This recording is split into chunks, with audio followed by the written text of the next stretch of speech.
Grabe ang init oh, makaka-release makaramdam mo.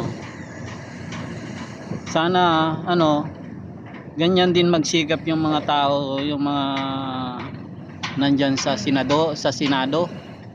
Yung tamang tapat sa trabaho, hindi yung tapat sa pagnanakaw. Kaya nyo bang gawin yung ginagawa namin? Kaya namin magbanat ng buto para kumita ng tama. Pero kayo, yung mga nandyan sa Senado, inuuna nyo yung pagnanakaw, hindi nyo inuuna yung mga trabaho nyo, diba? Tama ba, mali? Inuuna nyo yung para pang sarili nyo, pero para sa taong bayan hindi nyo inuna. Makakapal ng mukha nyo. Kaya nyo ba yung ginagawa namin? Ito, nagbibilad sa init para kumita. Kayo, sarap-sarap na ng buhay nyo, puro naman pagnanakaw ang ginagawa nyo dyan. Siguro kung kayong nasa kalagayan namin, kami nasa kalagayan nyo, ano kaya sasabihin nyo sa amin? Mga bugok kayo, no? Mga gago talaga kayo.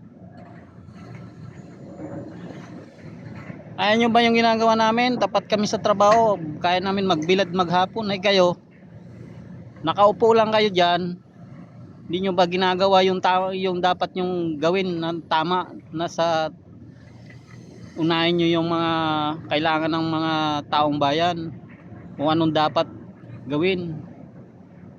Inuuna nyo agad yung pagnanakaw para sa sarili nyo.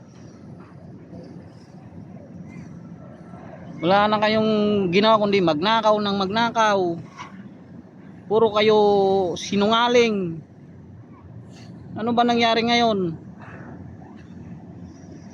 Nagtapat na kung sino yung mga sangkot sa flood control. Bakit walang nangyayari? Puro pa rin kayo bangayan. Wala kayong mga bayag. Wala kayong bayag. Ginagamit nyo utak. Utak nga pero hindi tama. Masama naman yung ginagawa nyo. Tama nga, utak ginamit nyo. Hindi kaya kayo tatamaan ng ng karma? Tamaan sana kayo ng karma lahat. Hindi man tatama sa inyo, tatama yan sa mga anak nyo, sa mga apo nyo. Yung karma na sinasabi dyan sa Senado. Mabubo.